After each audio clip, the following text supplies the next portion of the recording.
This should be working. All right, I'm live. I'm just doing this on YouTube now. I had some technical problems.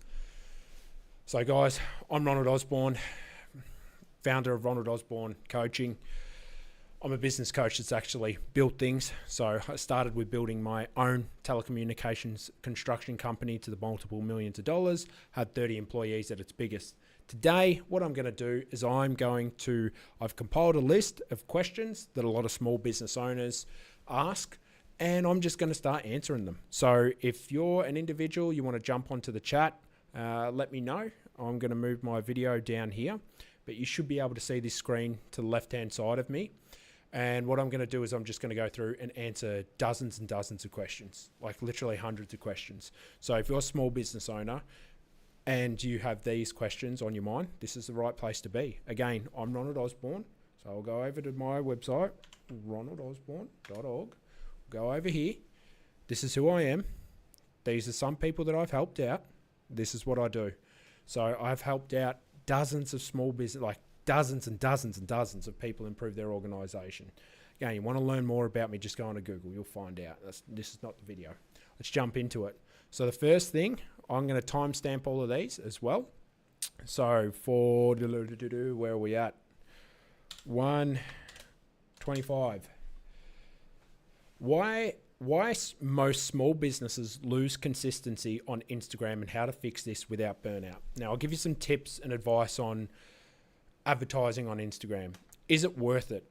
I think if you have anything to do with e-commerce, beauty, anything like that, where there's the sense of you feel wonderful when you look at it, put it on Instagram. And you should do a bit of marketing there. And the consistency can fall off, especially because individuals, let's just say as an example, I've worked with a lot of med spas. It falls off when they don't see any organic generation through the Instagram posts that they're doing. So what I would suggest is that if you're not seeing the results, you've got to work out, is it financially worth it? You can utilize something like a tool or hire a VA. Don't pay more than $5 an hour to utilize a VA. But honestly, maintaining consistency on Instagram is only worthwhile if it actually brings your business money. Don't forget that. Don't do something that doesn't make you money.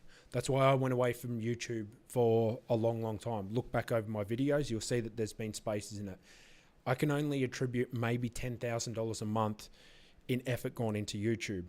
So this year, I know that AI is coming. So I went away and deployed all of what I needed to deploy for my businesses, to ensure that this coming next couple of years, we don't get caught out or caught with our pants down. That's what you need to reevaluate. Make sure it's worthwhile. So that's been answered.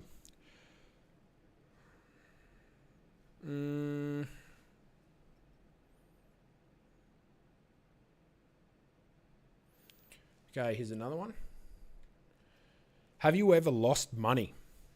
Yes, I've lost a lot of money. And the question pertains to this individual's 30-year-old male. He's been an entrepreneur for about 10 years and he's lost 100 grand due to business endeavors, and he feels guilty about it. My 2 cents on this is, honestly, when it comes to any type of business, there's a high probability that you are going to lose money. Most businesses do not succeed. Like, that's the honest truth.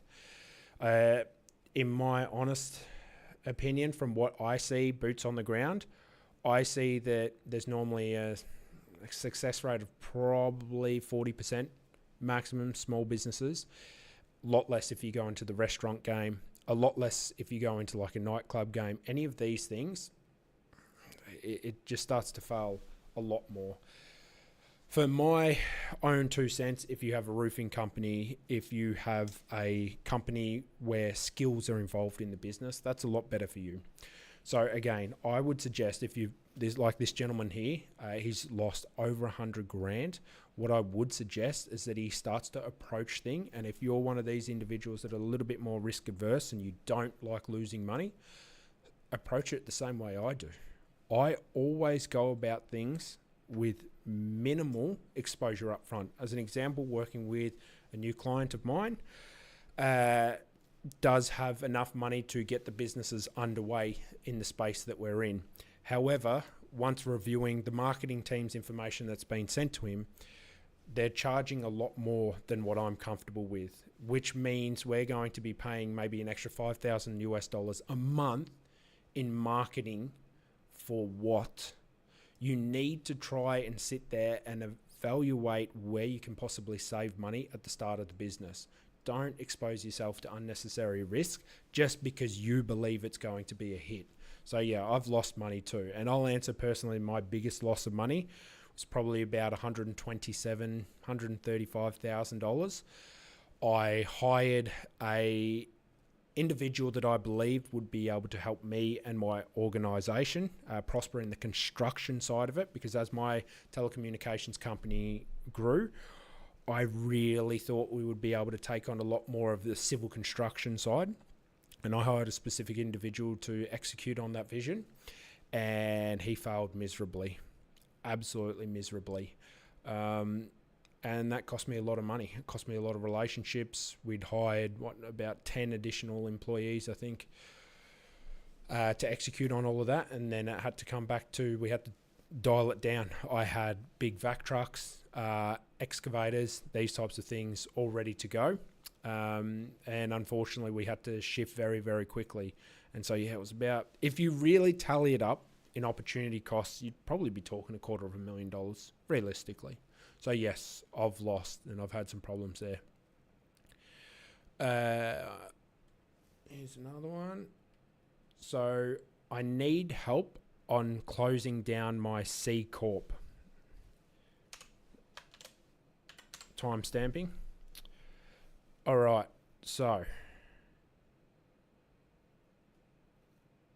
I think it might have stopped. Just want to make sure that the stream's still going, guys. I'm just going to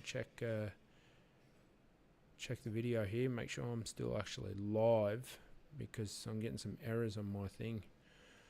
All right, saying that I'm good. Okay, apologies, I'm a bit new to streaming. I don't do streaming often. All right, so this gentleman needs to close down his C Corp in, where is it? In Delaware. So all you'll need to do is fire a certificate of dissolution. What is it with the divisions of corporation? I can't remember.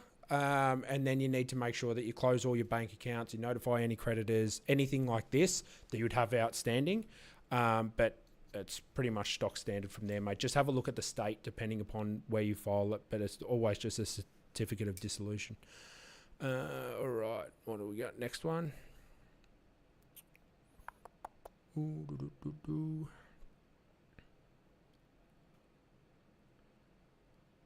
right, here's a good one. These questions are not structured appropriately so I can see them. I'm just going to move some stuff around on the spreadsheet and format this so it wraps the question. Makes my life a lot easier.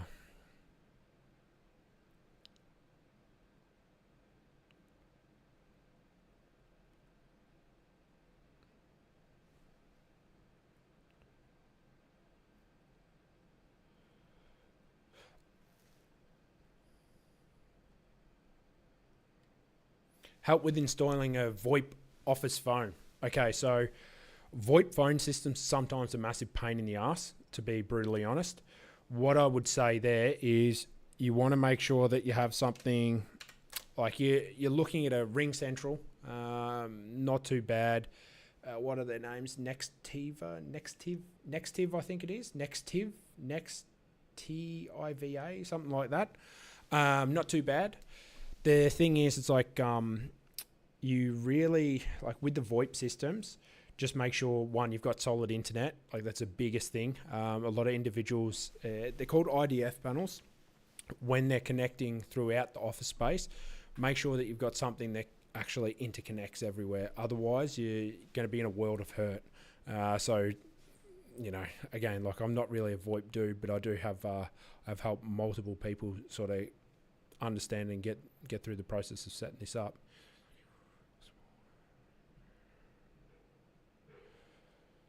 All right, here's a good question. This is a good question.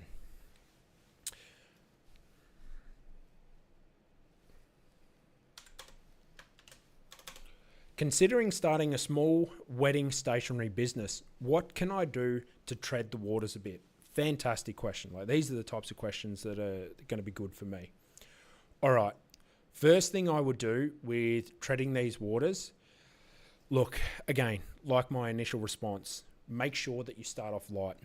First thing I would be doing is, if you do know any individuals, perhaps you know an event planner, someone that works with couples that are getting married, I would actually suggest coming along with them to a couple of meetings and pitching a bit of an idea on what you could do for these couples, just maybe 3 to 5. See what they would be interested in. That's the first thing. See what type of stationery. Like, as an example, my father-in-law went to get a mug made for us of all of his 5 daughters in his family, 1 son. 3 of them are now married. And he went to get the mugs made for each of us. And unfortunately, our mug got the duplicate of the brother-in-law. So these types of things are popular, and individuals do want their face and this moment captured. Okay, so I do think that it is a worthwhile business. You also obviously want to look into, unfortunately, we're living in a time where marriage is trending downwards, which is not nice. Obviously, I'm a God-fearing man, so I want marriage to start happening a lot more. But what I would suggest is dipping your toe. Make sure that you go and start speaking with some couples first. See what they want. Do they want mugs, t-shirts, pens? As an example, what type of stationery? So first thing is, what type of stationery should I be creating that individuals are asking for? So again, like, you've done the right thing by putting that on Reddit. I would not do anything too extreme right now. I would not be sitting there going, right, I'm going to target all of the state of Florida. That's preposterous. Keep it small right now. Like you said, dip your toes. Go and speak with 3 to 5 couples that are looking to get married and say, hey, how do you want to capture this moment on stationery? What do you want? Would you want a t-shirt? Would you want a mug? Use that feedback to help guide you on the trajectory that you should do. The reason I say it this way is because realistically right now what you're doing is, obviously by your question, you're cautious, you're apprehensive about what might happen to you. So I would strongly suggest, don't just dive in, see what your target demographic want and then work from there. Start locally. Honestly, start locally. Don't overextend yourself. See what people want immediately, and it'll work itself out. Honestly, you'll get great feedback, and that's how I would do it. I would not be extreme or do anything like that. Okay, so I hope that answers your question.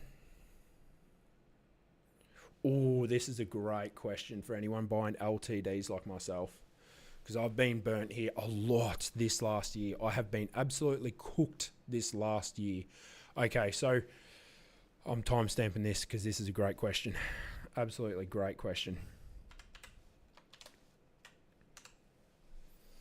Spending way too much on SaaS tools and getting burnt by LTDs. How do you guys vet before buying? Great question.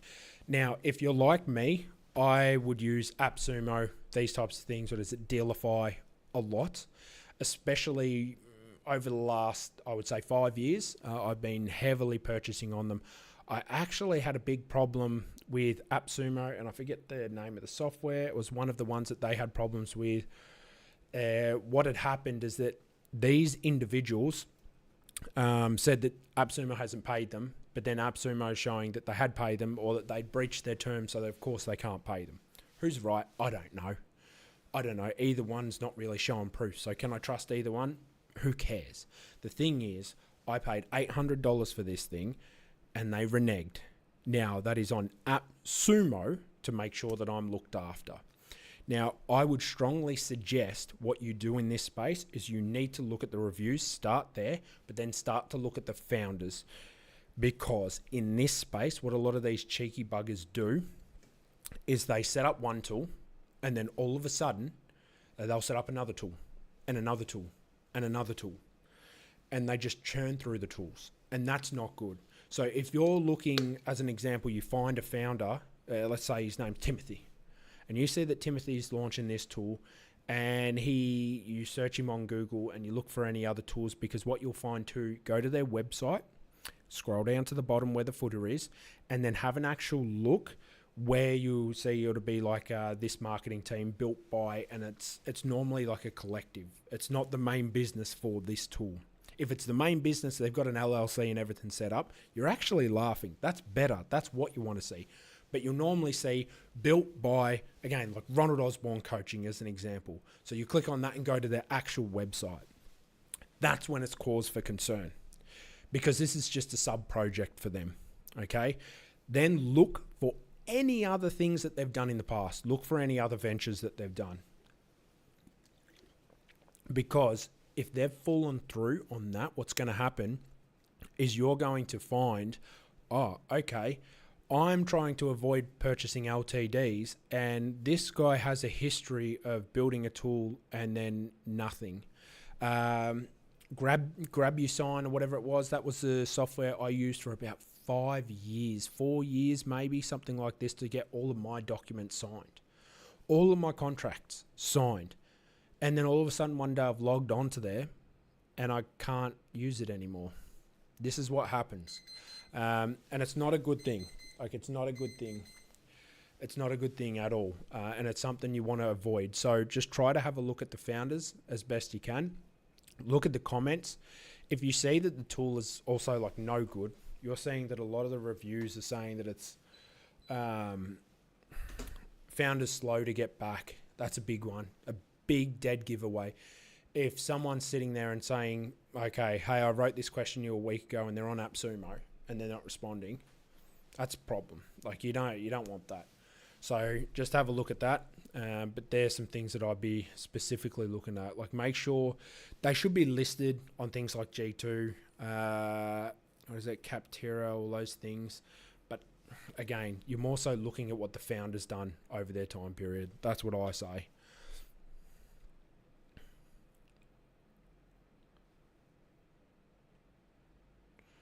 Okay, here's another one.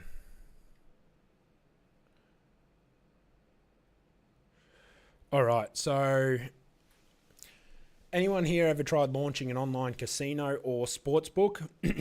I've been working in the industry and I want to share insights. Okay, this isn't really a question. It's an individual out trying to advertise himself as well. Look, what's my 2 cents on this? To me, this is a space that I can't go into because this is literally what God objects to. It is a space where anyone can make a lot of money. It is a lot of hard work. It is a lot of black hat stuff happens in these spaces. Would I recommend it? Absolutely not, because again, it's haram. It's not a space where you can tell your family comfortably with pride that this is something that you do. So for me, I don't touch this space, but it is something that you can make money in. But again, what's money when you die? This is a good one.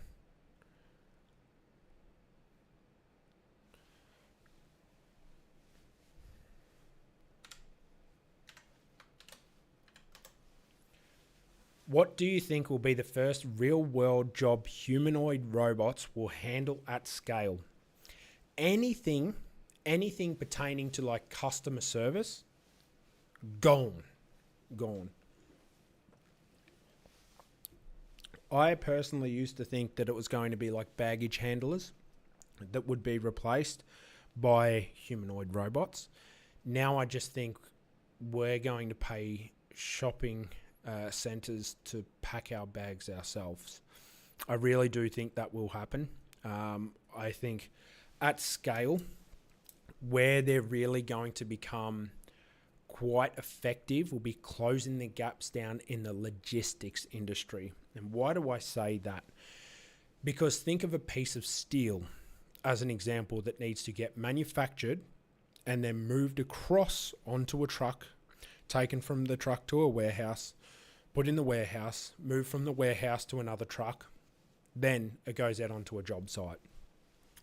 I think those spots, one, there's a lot of compensation claims, obviously in manual handling things in that space, the logistics space, there's a lot of compensation claims filed.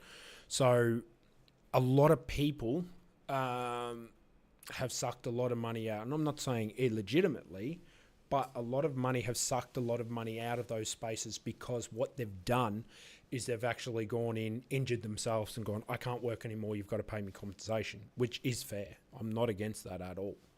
But what I'm saying is that business owners, those ruthless sharks, will look at that and go, how can I stop this bleeding? The thing is, what I believe is that what's going to happen is, and my father, truck driver, in this space, you are going to have a lot of moving parts that are easily programmable. Programming a plumber or a roofer is not easy. Programming to lay cement is not easy. These things are very hard, and we know this. Like, this is truth. Like, someone might think I'm being dramatic, but you know, this is what happened when unskilled migrants come over. As an example, with the qualifications of an electrician in their country or roofer in their country, they come over and they don't have the actual skills to the standard that we expect in the Western world. And you obviously note that these individuals need more training to get to our level of quality. Now, I think with robots, you are going to have a simpler time teaching them to pick this box up, pick this piece of steel up, take it off this truck, move it to here, and add it to this warehouse. That's where humanoid robots, in my opinion, are just going to absolutely blow things away at scale, is in the logistical space.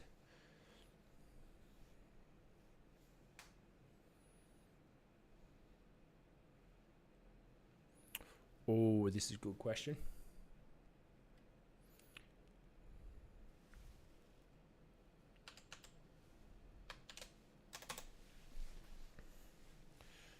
How do I find businesses who needs tasks automated or software in general? That's a great question. Now, honestly, I would say in this day and age, anyone that has a website is someone that you could offer your automation to. But the biggest thing where you want simplicity is where there's a lot of individuals that you know they need to hire in their back end to make their business work. Who is that? That's medical clinics as an example. I work with medical clinics, dental clinics. You know that they've got a lot of staff in the back end to make things happen, to make their businesses succeed.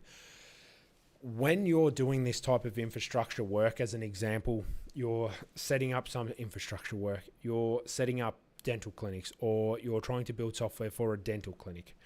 What I would suggest that you really, really focus on is you're reaching out to those individuals, okay? Don't waste time on a construction worker. Doesn't really need an automated software. Someone that's bigger, again, like myself. If you came knocking on my door when we were doing millions in revenue and said, hey, I have a software that we used to get our work packages of 30,000 homes in an Excel sheet. It used to piss me right off, but that's how it would come out. It'd take me about 2 to 3 days to rip that apart and assign the work to my team. And I used to do all that, and it pissed me right off. Then when I moved overseas, I lived in Russia. I met a programmer. He taught me basic Python. And all of a sudden, I realized that I could use Python to rip these sheets apart. Literally, the first thing I programmed ever was to replace myself with this software. I would spend 3 days doing these tasks, splitting these jobs apart. This software eliminated that to 10 minutes. If you had have knocked on my door and said, what are you doing that's absolutely rubbish, you're spending too much time on your computer on, that is a task where you're going back and forward, I would have said this. But I didn't think at the time that you could automate it. And that's where the problem lies for you. That is what you need to understand. You need to try and explain to, when you're trying to find businesses who need tasks automated and software in general, you need to be the one that identifies that for them. Because again, remember, I was not a programmer. I didn't know Python. I thought that was a snake. I'm Australian. If you said, oh, look, a Python, I would be like, oh yeah, snake out there. Very normal. But if you had said, Ronald, what you're doing is ridiculous. You're sitting on the computer. This is just literally mundane work that can be automated. I would have paid you $10,000, $15,000 on the spot. I wouldn't have cared. I would have gone, here's half now, half when you finish. Go get it done. Show me it works. If it doesn't work, give me my money back. So the easiest way of doing this, in my honest opinion for you, will be finding individuals, one, in spaces that you know they are like what I was. They need to be bigger companies. Don't go to someone that's small. Don't go to a team of 3 people or 4 people. That's not really a smart thing to do. Go to businesses where there's 50, 30 employees, that sort of range. That's when they're going to start having headaches, and unique headaches.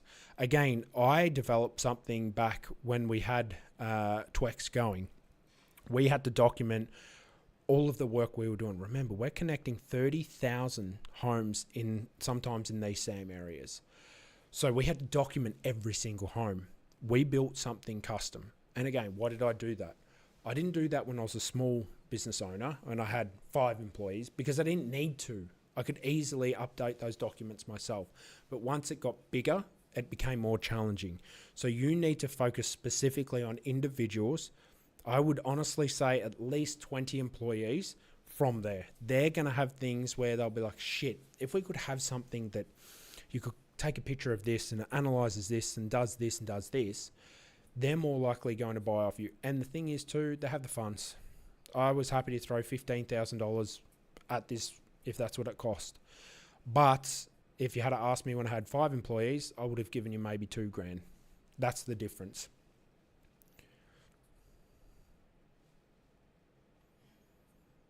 Okay, here's another one. Timestamp this.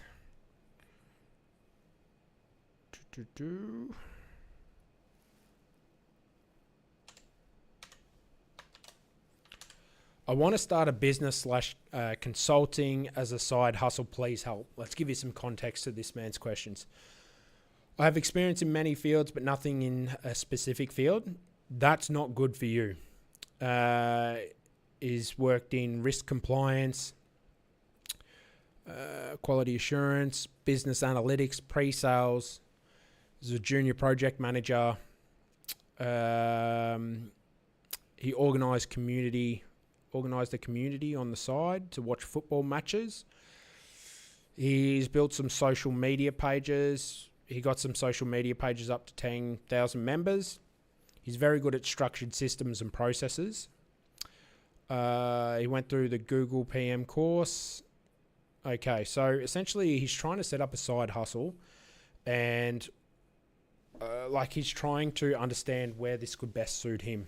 And this is honestly a question I get a lot of. When I do a lot of my discovery calls, what happens with me a lot of the time is I get a lot of people that come from weird spaces trying to go into even weirder spaces. I always say, don't do that, stick to your lane. If this individual's good at growing social media pages from absolute nothing to 10K followers organically, that's where he should be focusing. He shouldn't really be doing a business or anything other than really just consulting. If I was him, I would be focusing specifically on consulting.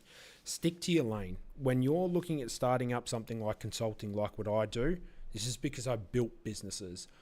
I'll go on record here, but I really hate coaches and I really hate individuals that haven't built anything and they go and tell people this is how you build it. That is the most retarded thing I've ever heard in my entire life. That's like me trying to explain to my pregnant wife saying, hey, this is how you deal with pregnancy. That's what? It doesn't work. It's just not smart. Listen to people that have done something. So this individual, I would say his little snippet of information there is all that extra stuff that he's talking, pre-sales, junior PM, all of this. Don't worry about it. Focus on what you have actually achieved. And from what I can see, social media is maybe where he's got a little bit of a spark. So that's where I would keep it.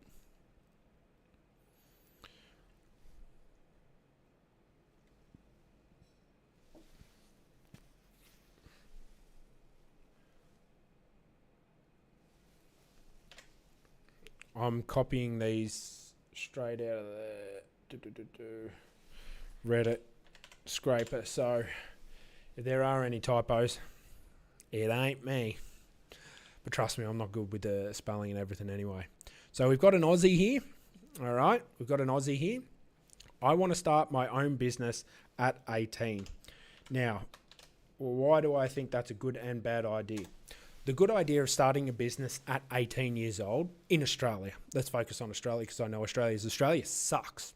Australia sucks when it comes to businesses. It really does. It's not a country or a nation designed for businesses. It's designed for individuals to work a 9 to 5. Now, why do I think that's bad for an 18-year-old? Because you have no skills yet. If you're someone that maybe you want to mow lawns, I mowed lawns when I was young. I did the paper round when I was young. I worked in a fish and chip shop when I was young.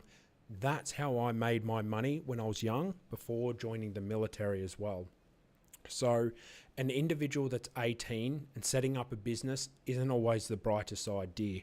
One, because where do you have the funds to bankroll the start of it? You shouldn't, in my honest opinion, you shouldn't be starting up a business until you've at least got 10 grand in the bank. At least, because you've got to pay maybe 2 grand for a website. You're going to have to spend a couple of grand on marketing. You're going to need a couple of grand to tie you over for additional things that you didn't see coming. Maybe there's an additional law that you need to know about for the specific industry that you're in. These are the things that you've got to be aware of when you're setting up a business. And when you're young, that's a lot harder. If you have no one to mentor you, very problematic. So if you start your own business at 18, do it if you're good in an area. Now, what do I mean by that? Perhaps you're very good at gardening. You've just got an eye for garden design. As an example, you're an 18-year-old, school's not working with you, same as me, it just doesn't work, and you want to start something, but you've just got an eye, you've got a green thumb, you like doing this in gardens. Start it. Do that on the weekends, outside of school, outside of anything else that you're doing, but don't try and overwhelm yourself. When you're 18 years old, you honestly know nothing about nothing, and I can say this because I was once 18 years old. Your mind's not very focused. And if you don't go into the areas that you're good at, if you set up a business in something that you're not good in, you can be in a lot of trouble. So just be cautious. Don't rush to set up a business because you see guys like myself, I've been able to do this. It's not all glitz and glam. Maybe being an employee works better for you. You haven't figured that out at 18 years old.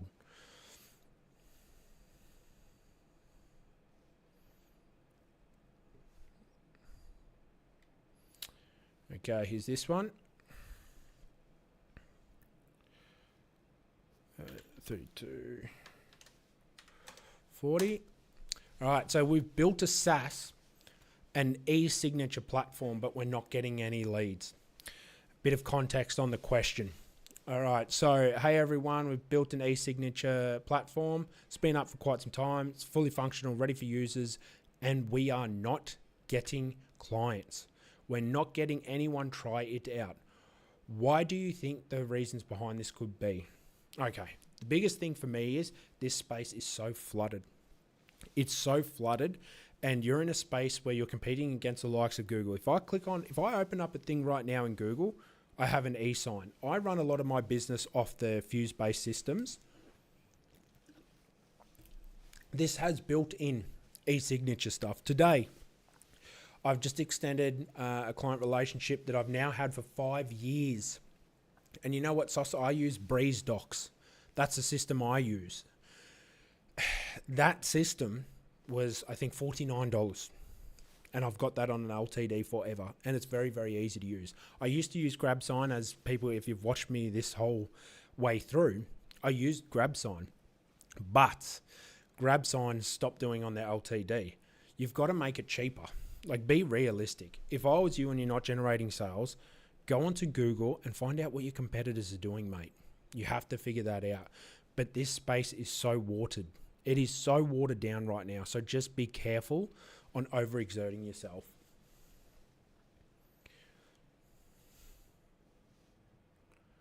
Oh, here's a good one.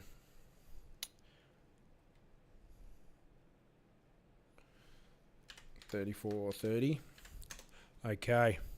Is it smart to upgrade equipment for a write-off? Obviously for tax purposes. Now, this depends where you're based. Okay, so if you're based, let's say you're based out of Australia, this can be beneficial because the way taxes are structured can help you to bring that down. However, don't rush. What happens with it, especially a lot of tradies, a lot of tradies go out there come tax time, right before tax time. In Australia, it's end of June. They run out there and go and buy all the new nail guns, all of the new compressors, these types of things. That is not the smartest thing to be doing. Okay, it's just not the smartest thing to be doing. You don't want to run off and do this unless it's completely necessary and your accountant advises you of this. Now, if you are going to pull yourself down into a lower tax bracket, depending upon how your business is structured, obviously, if you're set that business up where the taxes are more so pertaining to yourself. Remember, I'm not an accountant. I have an MBA specializing in finance, but I'm not an accountant. But if you've set up your structure, your business structure, where it's more so based on your personal income, so you and the business are one in the same, then that's when it can be beneficial. But you should be speaking with your accountant before you make any rash decisions. I would not jump into this. Oh, this is a good question, but he lacks a bit of context around this question.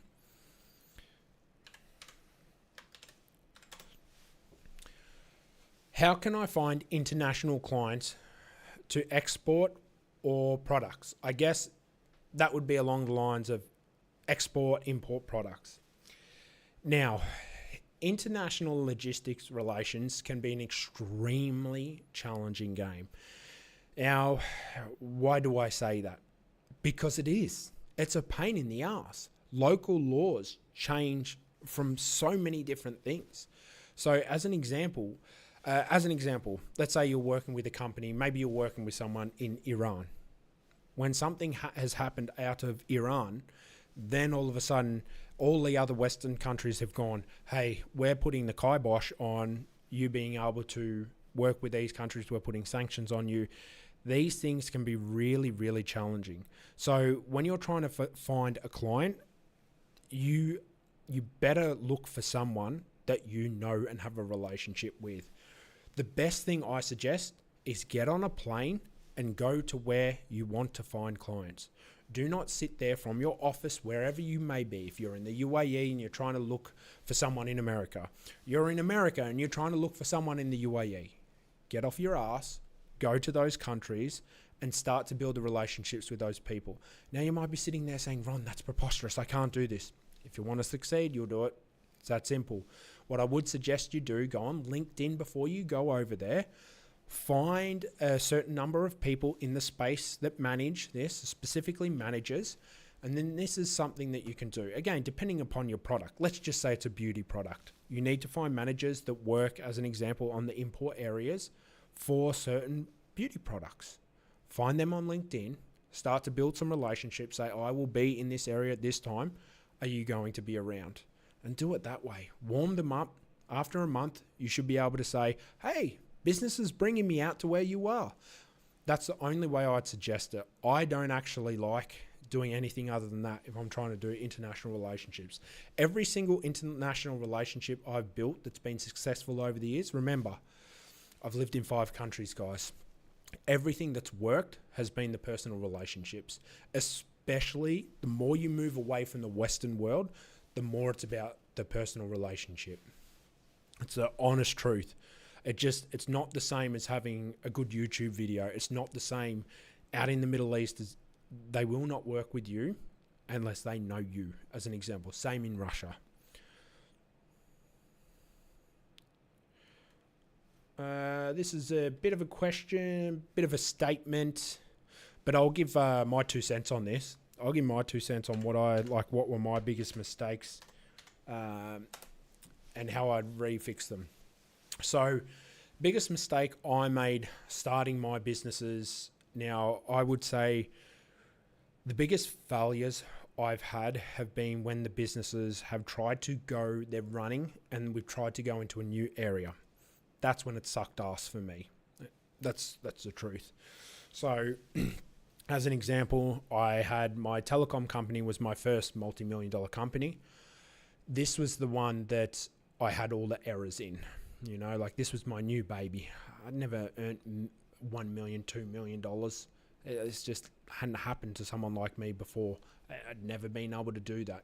I hadn't had 30 employees. Yes, I'd had a little bit of control over some lads in the army, but that was the extent of management for me. And management style in the army, you can yell at people, you know, you can curse them out. You can't do that in Civvy Street. So for me, a lot of the failures came when I tried to adapt my approach and impose my will onto others. That was when I lost a lot of good people, honest truth, because I just couldn't understand why these people weren't willing to work on a Friday night and then a Saturday morning and then a Sunday morning and then a Sunday night. Why were they so lazy? Why weren't they able to do what Ronald Osborne was doing? And honestly, it was because it was my business. I was the one that was making the money.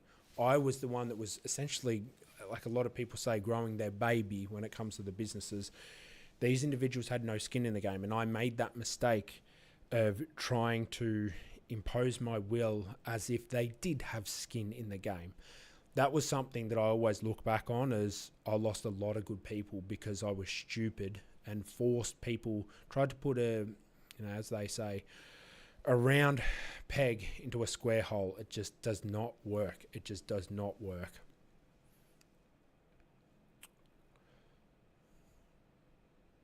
Here's a good one. If you're a small shop owner, timestamp this. What's the easiest way to automate replies to repetitive customers' emails? Small shop owner here. Okay, we'll give you some context around this question. She's a small shop owner. What she's doing, if an email comes in with certain keywords like order, return, or invoice, she wants to be able to automate the system so it saves her time. Now, again, what I would suggest is you've got things like Zapier, Pabbly. I use Pabbly. Pabbly's fantastic. I bought that again, LTD. So I can't complain. I've been doing automations for years because of that thing. So they can be good things that you can utilize here, especially she's put down, I've used Zapier before. Can be good, but again, it's expensive. Look for something like Pabbly, and if you know that this is going to be an approach that you need for many more years to come. Now, the smarter, if you're using Gmail, the smarter Gmail's getting is what you're actually able to do is you can sit there and you can set up systems within the actual inbox itself to say, hey, if this keyword comes in, send it here or do this. So there are certain things that you can do within your own inbox. It just depends on how much money you have. She doesn't want a full CRM. She wants something light and affordable. There's a lot of things you can do with Gmail that will be able to handle that, no worries. Another good question.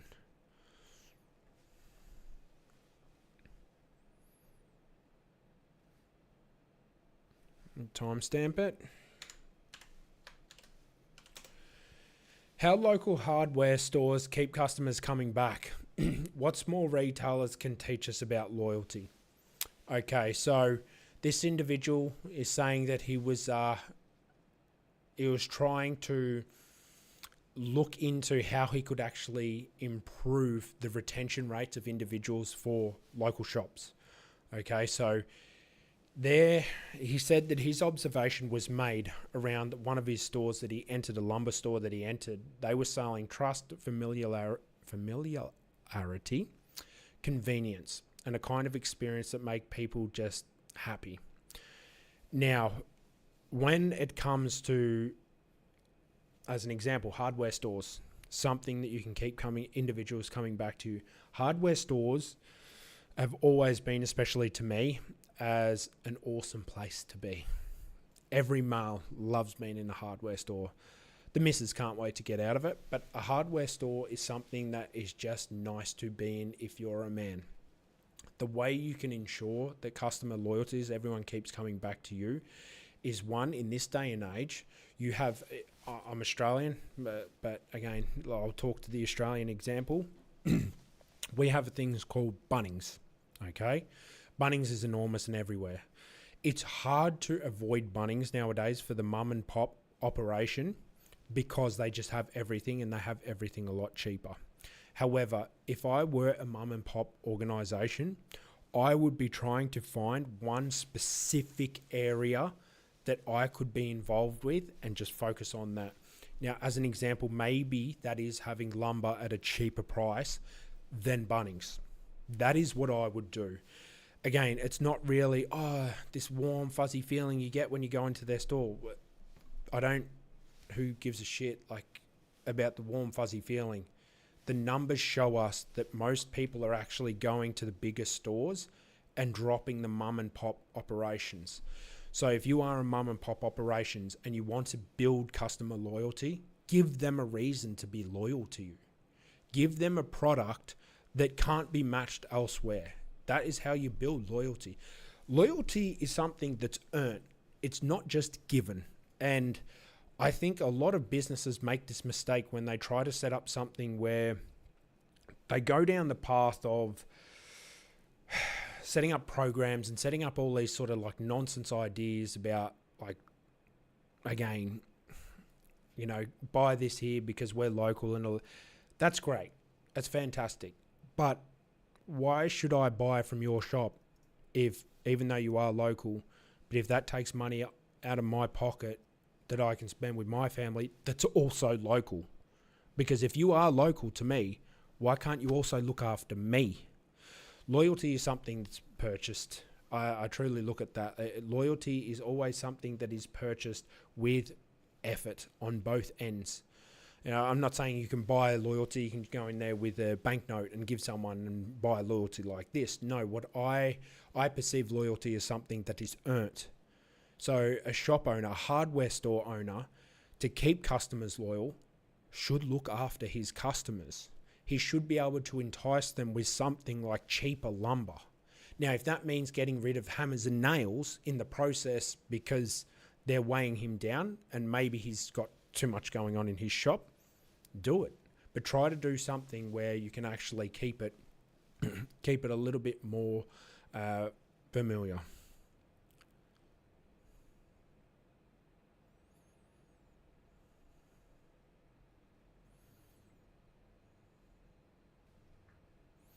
Another good one. Timestamp this.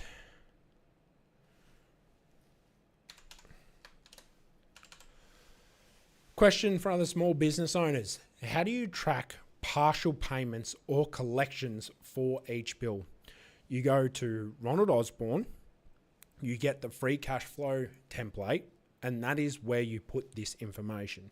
I built literally a template. Go to the Ronald Osborne website.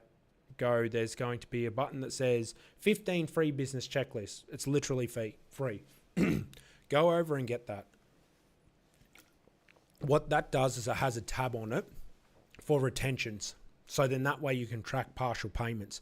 Because let's say you're starting out, maybe you're just small. You don't want to go out there and get QuickBooks, Xero, anything like that. What's the point? Get the free template. It's a Google Sheet. It's live. You can edit it as much as you want and put in your own information. ronaldosborne.org, like you can see down below, it's one of them. Just use that, and that's going to be able to help you. Okay.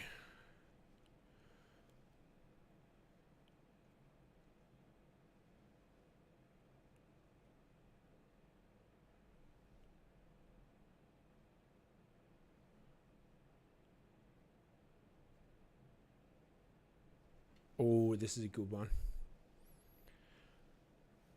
I'm time stamping this one because I have a lot of input on this. Firing not very capable employees. Okay. The way I look at this, after literally having, if you count all of my businesses, if you count all of my endeavors, I would say I would have had to been involved with probably 200 hires and fires at this point, maybe 250. So I have quite an extensive amount of experience.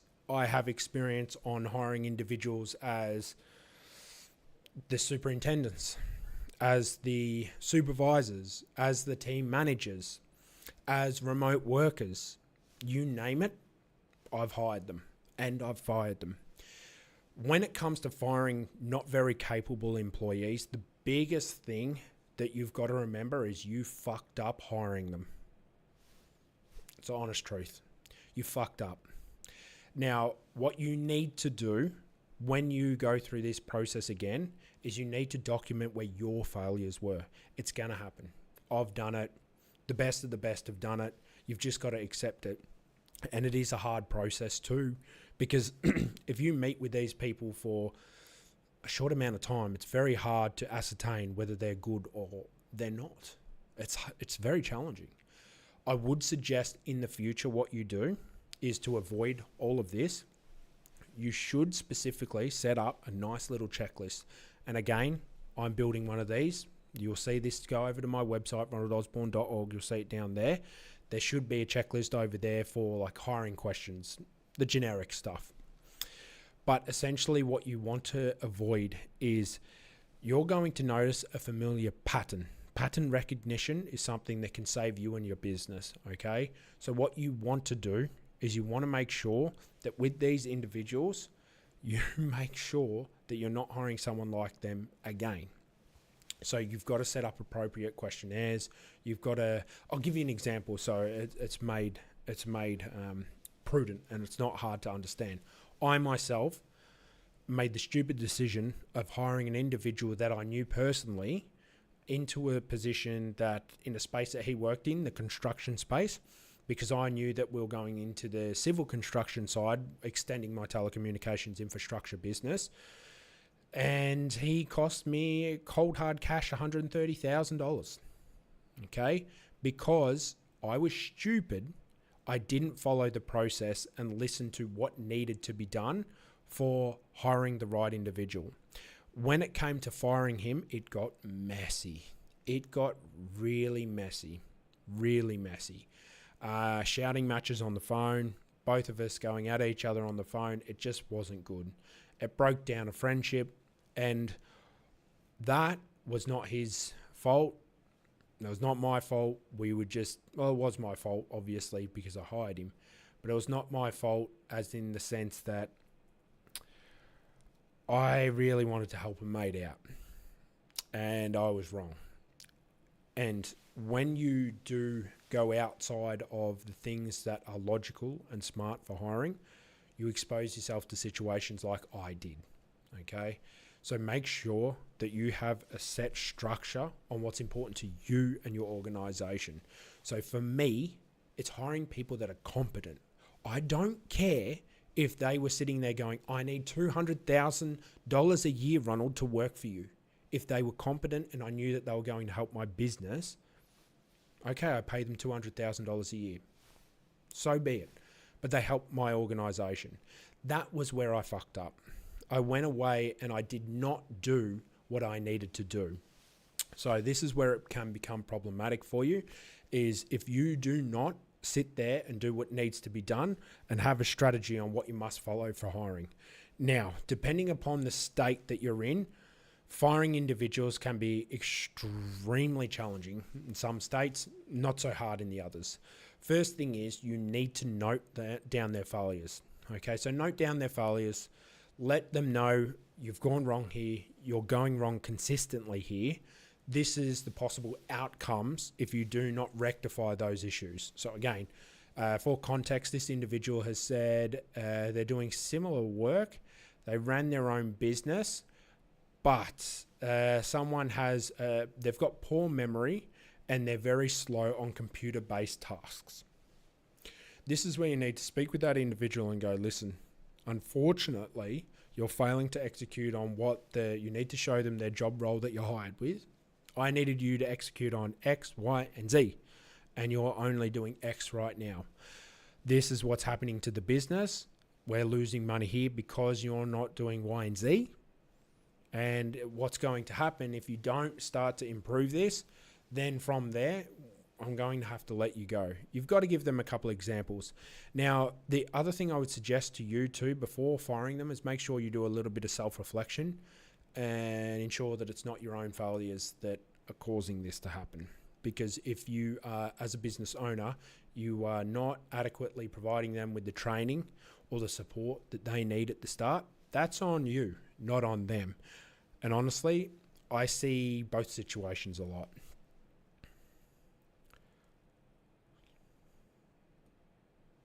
Oh, another good one. How do I build a weekend team? I'm timestamping this because this is a nice question. All right, so we'll give you some context. It's got a retail store. They're open 7 days a week. All right, but they can only get the staff actively during the normal operations, Monday to Friday. All right, the weekend team always implodes. People cancel at short notice. They're part-timers. They just can't seem to consistently find the right individuals. They can't get anyone to buy in. Keyword, buy in. Now, what do I think about this? How do I build weekend teams? I love weekend teams. Again, Australian here. America's a little bit different because you don't need to pay such penalty rates like you do in Australia. America's great like that. If there's individuals that want to work, it doesn't become unprofitable for your business to then work. Now, they're saying that they need to have a larger team to help manage the store. What I would suggest for this individual, it obviously depends on the country that they're located in, but if you're trying to build a weekend team, it all starts becoming about compensation. I don't care what anyone says, it's all about compensation. How can you pay them more? What can you do so they can earn more? Now, maybe it's not necessarily money that moves them, but I assure you, the main thing that would move people to work on weekends are people motivated by money. I worked weekends because I got paid more. That's why I worked on weekends and I had a Tuesday off. When I first started my business, that was how I did it. The government gave me 10% more to work on a Saturday and a Sunday. So I worked on a Saturday and a Sunday and had Tuesday off. Did that for 6 months. The way you will entice a weekend team to always be consistent and have this buy-in that you've quoted, the biggest thing that you need to do is you need to compensate them adequately. Now, that can be even through merchandise in the store. You can think of different ways of compensation, but you need to, one, only hire individuals, honestly, that are looking at compensation. Now, obviously, retail stores are challenging because it's normally younger individuals trying to earn a paycheck. But again, that just goes back to my point. These people are looking for adequate compensation. Now, I know it's hard to balance the profit and loss when you bump up the hourly rate. However, maybe what you could do, let's say you have 10 people working on Monday through Friday, okay? Drop it down to 5 on Saturday. So this is just an example. I'm going to draw this example right here and now. So let's say we got 10 people working Monday to Friday, okay? So over on the spreadsheet, we've got Monday to Friday, 10 people working. Let's just say we're doing $50 an hour. Like, let's just say it's $50 an hour. That's probably too much. Say $20 an hour. So that's a total of $200 an hour. Look at how beautiful my handwriting is. So what I would suggest, we've got $200 an hour here, okay? This is for 10 people. Let's say you're trying to get those individuals to work on the weekend. What I would do is I'd actually cut my team down into 5, okay? And now if you've got $200 to spend, you can split that out through the 5 people. That's actually what I would be trying to do. Now, that's the fastest way that you can find adequate compensation. So instead of these individuals getting $20 as an example here, they're now going to be getting $30. Okay, so they're not going to be getting a little bit extra. They're going to get quite a bump. Now, if you need 10 people, these 5 are doing the work of 10 people. Yes, that can be a challenge. But if capital is hard for you, this is what I would suggest doing. Reducing down team size, but keeping the compensation the same, which drives up each individual's earnings. Okay? That is what I would do. That is what I would do. Now, I know that it might be hard. You might sit there and go, but I might not be able to do this. I might not be able to do this. But what's more important to you? Being able to be open on Saturday and Sunday and have a little bit of difficulties, or getting this to happen and oiling this team very efficiently and effectively? That's how I would do it. Personally, that's how I would do it. If you cannot increase this, you've got $200 to spend as an example, and $200 is all you can do. This is how I'd be structuring it. Let me just clean that up because that is ugly.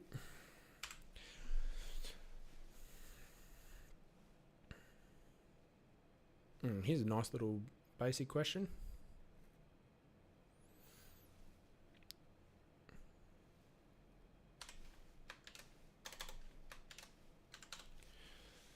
Okay, so what's actually helped your business perform lately?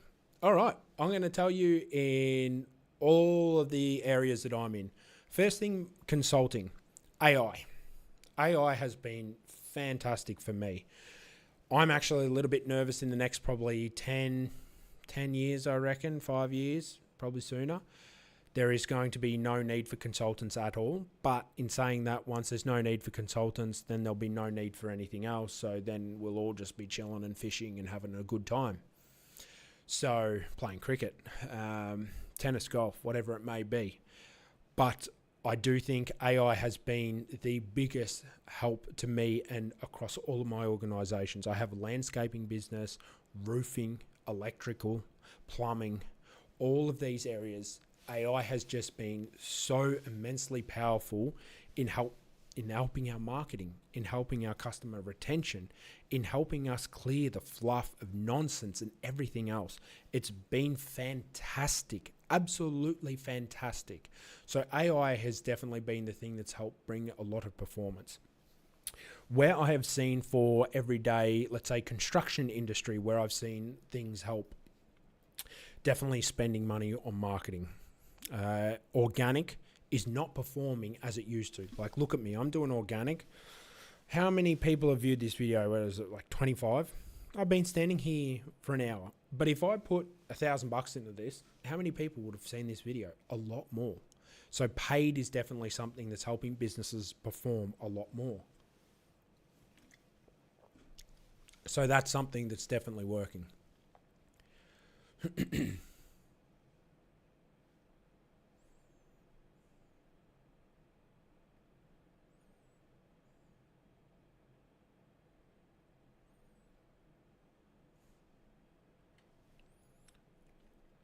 It's a nice one because I do have someone that's actually looking to do this right now.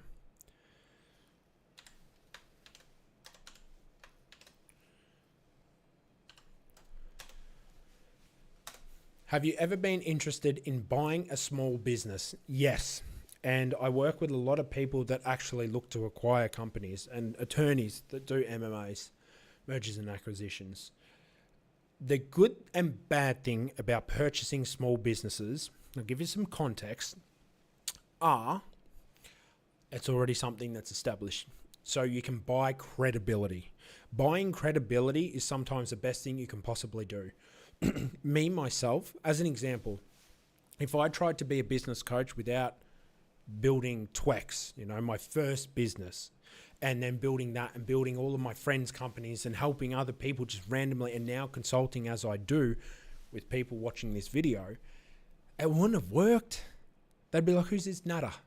It wouldn't have worked. I've built credibility. So if someone's to come along and say, I want to buy one of Ronald's businesses, they're going to see Ronald's businesses are built. He's already working with these people. This infrastructure is established. Beautiful. When you buy a small business, there's credibility that you're purchasing. That's something that you save on. However, the biggest thing and biggest caution that I would say with small businesses, purchasing a small business, do not buy a small business if the founder is actively involved. Don't. Now, if you're looking at buying maybe a t-shirt small business, let's say you've got a bloke that's selling t-shirts and he's doing well. He just does postcards, these types of things. He's maybe doing well with some e-com SEO, maybe running some paid ads. That's all he's doing. And it's like a back-end system. There is no face to it. It's just pretty designs on a t-shirt. Okay, that's fine. Reason for that is you can then step in and take over management easily. But if you were to come along to Ronald Osborne and go, oh, Ronald Osborne's got Ronald Osborne Coaching, Osborne Digital Marketing up for sale. Buying this business relies on my name. It relies on me. It relies on my credibility. If I were to step away, yes, you're going to buy clients. Yes, you're going to get things where you know that there's going to be revenue coming into the business, and perhaps you're better at me than certain aspects of marketing. This can be good for you, but in this situation, it would actually be bad, and I don't advise it. Stay away from businesses that still have the founder involved. If the founder is stuck in that business, working on that business like this, like I were to be, don't buy it. It's not smart. I'm not going after an exit for Ronald Osborne. That's why it's my name. I'll keep doing this until the day God says, mate, that's enough for you. I'm going to keep doing it. This is not something that I want to stop. But my roofing company, I'm okay with selling that. My electrical stuff, I'm okay with selling that. Plumbing stuff, I'd be okay with selling that. These are things that you can go after.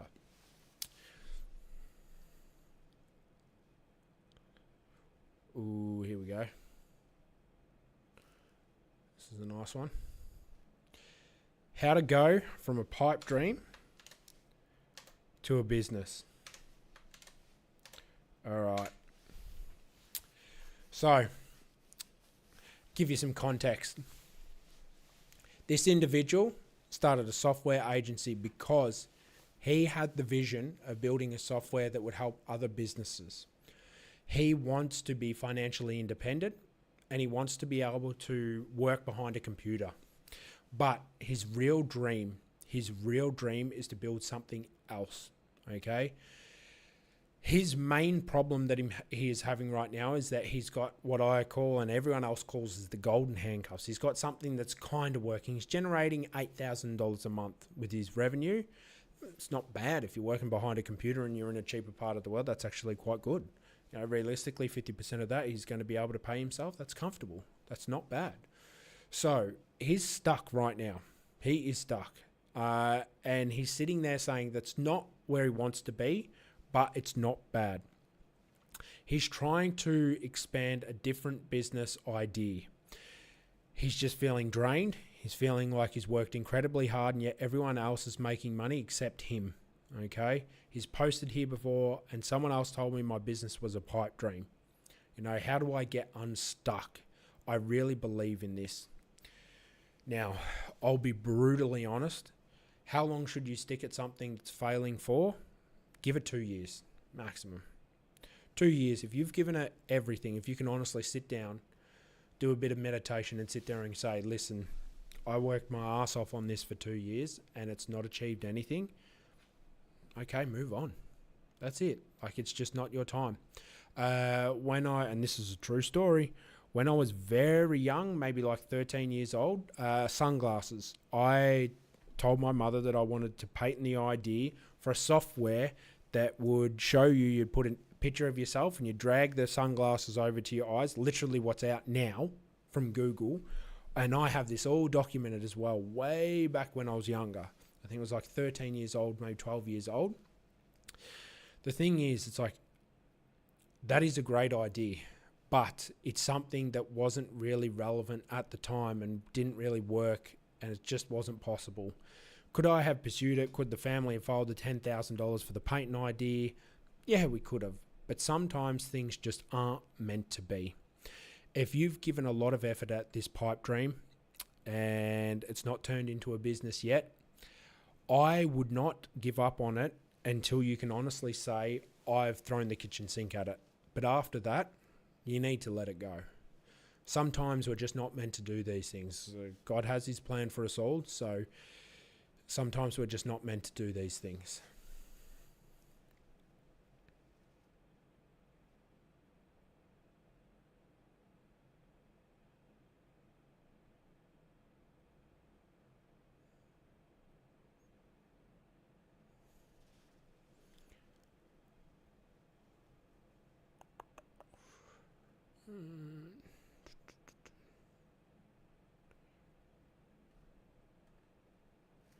Okay, this is a nice question. It's not a bad question. I reckon I'm going to go for 5 more minutes, guys. If you have any questions, put your questions too in the chat. I can see that there's a few people actually watching now, which is nice. But if you have questions, just put them down in the chat. Like, ask away. Ask any questions you have. Ask anything. I'll answer you. I'll jump to your questions if I see it pop up. So we're going to do 110. All right. So anyone hired freelancers for lead gen successfully?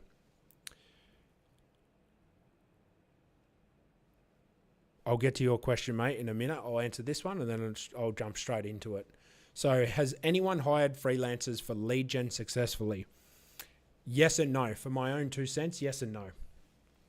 So with lead generation, purchasing lead lists, things like this from Upwork, Fiverr, it can be good and bad. Now, it depends on the industry and get really specific. So I'll give you some tips on how to make sure that you hire the right people or you can vet for the right people. First thing you need to do is make sure that you focus on your market, your demographics. If you're a roofer, as an example, and you're saying, I need lead gen for people to do roofs, you need local contacts. Okay, you need people in, as an example, the Fort Lauderdale area. You need individuals in there. You need to make sure that the freelancer can actually get you a list for that. Because they might sit there and go, I've got a list of all the businesses in Fort Lauderdale. So do I. The thing is, that's not really relevant for a roofer, is it? So you need to be quite specific. If you're looking for something, let's say you're looking to, I don't know, maybe reach out to all the real estate agents because you're a wholesaler. If you're doing that and you reach out to individuals, these people, and say, hey, I need you to reach out to all of the real estate owners who are real estate agents, that are doing so much X amount of volume every single month because we're looking at building a partnership as a wholesale partnership with these guys. The best way of ensuring the response be from the freelancer that knows what they're doing, going to be able to be like, yeah, I can scrape all of that from Zillow. I can get that information from Realtor. These things are easy. But if they sit there and go, yeah, I've got a list that has a list of real estate agents. You go, okay, from where? Locally? Where'd you get it from? How'd you collect that information? Just make sure that you're not getting suckered into buying lists. That's what a lot of these guys do, is they will sit there and sell lists. So something that they scraped and they've sold to maybe 100 other people, and you're one of the 100 contacting these individuals. If you're going to hire someone, make sure you say, no. We need to do something that's recent, up to date, and make sure that if this individual is going to be reaching out to them, so not just collecting the list, maybe you're the one that's doing the cold calling or sending the emails. If they're actually going to be reaching out on your behalf, you need to make sure they're squared away, especially if you're dealing in the Western world. These individuals should be very well spoken. You know, you don't want to be dealing with someone that's got broken English because you're just wasting your funds there. That's the truth. It might sound harsh, but it's the truth. Most of us will not be happy to listen to someone that's not able to communicate effectively with us on the phone. That's just how it is. We're not buying from someone like that. All right, so I'll get to your question, mate. Kazi. Okay. What do I value the most? Freedom, money, creativity, recognition, or power? Kazi, is that for me or is that for you? I'll answer it for myself. For me, freedom. Freedom is the most important thing to me. That's why I've lived in 5 countries, mate, because I really, really value freedom. Freedom is the most important thing. Creativity is good. Recognition is honestly nice. I do like recognition when I've worked hard to build something. Power, yeah, I did think maybe when I was younger do politics, but as I've gotten older, I realized that they're nothing but sellouts and they don't actually care, and you just need to wait. Everything goes around in circles, so eventually all of that stuff will be balanced out. But freedom is the most important thing to me. For us to be able to say, I want to do this and I don't want to do this, that matters so much. Every individual should have that right. I really believe that.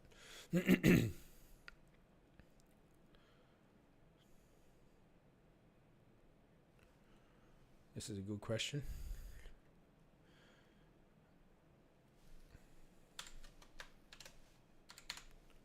Again, guys, any questions? Like, well, there's like 5 viewers now. Ask away. If you have any questions, just ask away. Happy to answer them. I'm going to stick around for like another 15 minutes. I reckon I'll be blasting out of here. I've got nothing else to do after this, so I'm going to sit behind the computer and answer emails. Super simple day for me today. What is the time? All right.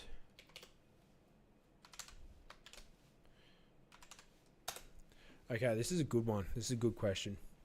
For anyone who's split their week between their venture and their day job, what split did you find works best? Listen, if I was an individual, I'll give you a couple of scenarios because I like these questions because no one in here is just a roofer. No one in here is just a store owner. Everyone's different. And I want to make this generic for everyone, help everyone. So as an example, splitting yourself between your current employment and then your future venture. The best thing I've always found is, for me, I like working in chunks. So if I have something to do, I don't like breaking it up going, I'll do an hour today and an hour tomorrow and an hour later. I hate that. I like going, if it's an 8-hour task, I'm doing all 8 hours of it right now. If you've worked with me as a coaching client, if you're one of my coaching clients, you know that my onboarding process is we do a 3 to 4 hour long phone call at the start of the session, like 2 hours minimum. We do a 2-hour minimum call so I can assess what we need to do, how we build the structures on what's going to be best suited for your organization. That's how I like working, but that's not for everyone. My wife doesn't like that approach as an example. My wife is the individual that will break things up into smaller chunks. You just need to figure out what works best for you. And the biggest thing is it's sustainable. Don't work like Ronald Osborne if Ronald Osborne's approach is not sustainable for you. So again, if you're someone that likes to break it up into chunks, but you're like, nah, just working on a Saturday would be easier, don't do my approach. Make it work where it's more consistent with your approach. It's the biggest thing that I could stress. Try not to listen to, there's a lot of nonsense out there on the web. I wake up at 5 a.m., go for my morning run, do all it like, guys, come on. Don't listen to those individuals. Trust yourself. Like, God's given you something perfect. Listen to your body. Find out what works best for you and then proceed with that. But don't be lazy, as an example. Don't sit there and go, I work really well when I've had a 9-hour sleep, and then start slacking off because you've only slept 8.5 hours. You know what I'm saying? You need to make sure that you're putting a plan into action that actually works best for you.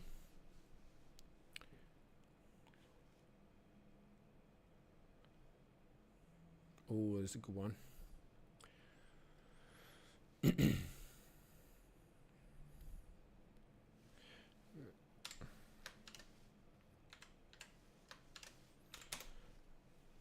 Partnership or trap? Need advice. This is a good one. This is a good one. I like this.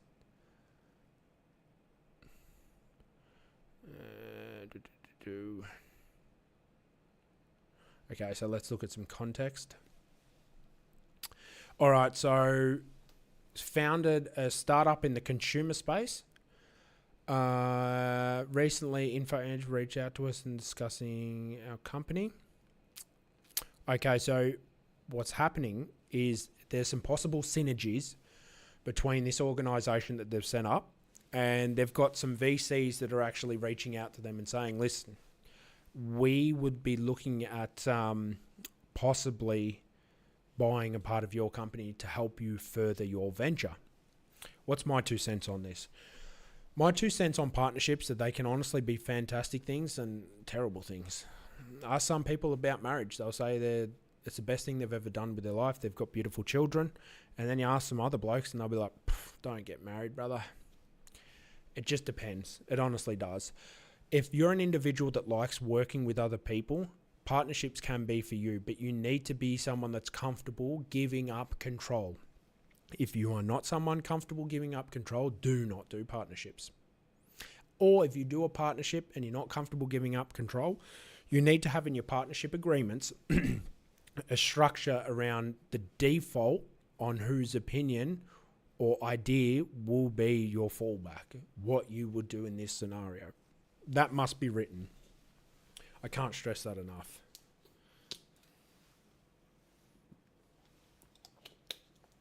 Partnerships can be really good things if the other person brings something good to the table, but they can also be very draining. Okay? Make sure that you're working with someone who's going to put in as much effort as you do.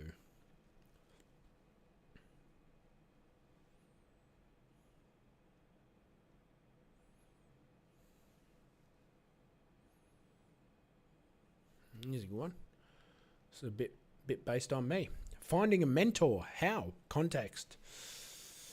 I read about all these successful entrepreneurs and how they use mentors to help them go through their journey. My problem is, though, I can't find a mentor that understands me, that understands myself and understands what I need.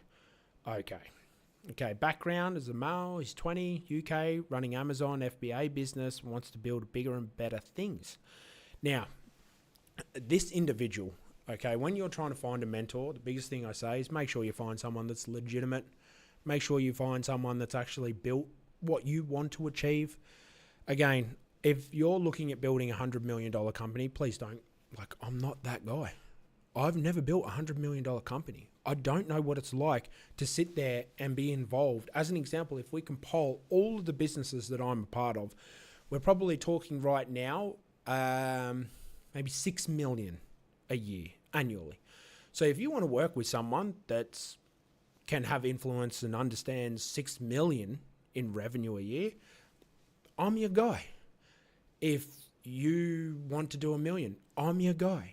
It's very different when you go from earning $10,000 a month to $50,000 a month to $200,000 a month to $500,000 a month. These things are very, very different stages. You need to work with a mentor that fits the profile of things you have achieved. Don't even start with, don't chat with them unless you know that. That's the first thing, because he said that he's spoken with many people and it just doesn't feel right. That's the biggest thing I find. I get a lot of people that actually come to me from referrals that worked with coaches or consultants long time ago, and they just didn't do anything. They didn't do anything. They didn't do anything for them. And yeah, it's not good. You need to find someone that, honestly, best way to do it for me, like I said, I'm right here. Have a chat with me, a young fella. If you want to book a call, discovery call, do that. It's free. But the thing is, make sure I'm the right guy for you before you even chat with me. Obviously I've worked in online sales. I've done all of this, so maybe I could help you. Maybe I can't. But don't stress too much about trying to use what other people have used. I myself would not be here if it wasn't for my business mentor at the start. Ben, I've got to give that to him, absolutely, because he helped guide me when I was young. I was 25 years old, in charge of millions of dollars, and I didn't know what to do with it. Sometimes a guy like myself needs someone to say, stop going in this direction. I got another question from Kazi. How can I stay consistent with my goals when I'm managing many skills and ideas? Good question, Kazi. What I would suggest, Kazi, I actually think they're up, and if they're not up, I'll make a note of that right now, mate, is my SMART goals. So I've got some SMART goal templates. What I'd suggest, mate, is go over to ronaldosborne.org, sign up to the list, because every time I put a new checklist on there, it's all free. Every time I put a new checklist on there, everyone gets notified, hey, there's a new checklist, go and grab this. And once you've got access to it, you've got access to it for life. I'll put my SMART goals on there, and that is like an intuitive thing that you complete, and it's always going to keep you a little bit more accountable. You input, hey, this is what I need to be doing. Now, the other thing that I would suggest is if you're really struggling and you can't hold yourself to account, and you have tried, you have to use something like, I've got a diary right here as an example. My diary right here. I use this every day. My main tasks are in this, so and it's always open facing to me. So when I start going and looking over here, look down at my diary and go, oh, I've got to do this. Otherwise, even myself, I'll get distracted on the phone. Something like this can happen. So I always have my diary open. I have my SMART goals on my computer, and that is what I do. But if you're someone that's not going to work well for, reach out to me. I'll help keep you to account. That's what I do. I normally find with my clients, I normally check in 3 to 4 times a week. Everyone's different. If someone's not able to execute on what they need to be doing consistently, I'll chat with them every second day. But once people start working with me, I actually do like WhatsApp. I do the phone calls. If it's a more higher ticket client, I'm going to be on the phone every second day with them. If it's just the average paying $500 a month sort of client, you're looking at getting a phone call once or twice a week. WhatsApp messages every second day.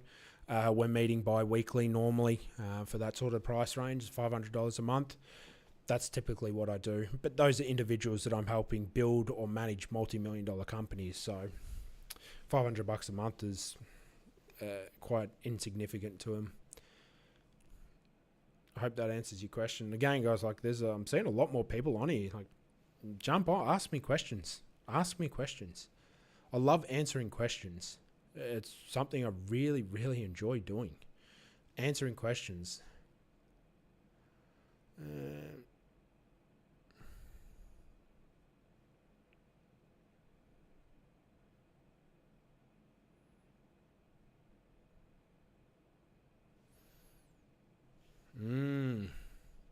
That's a weird one.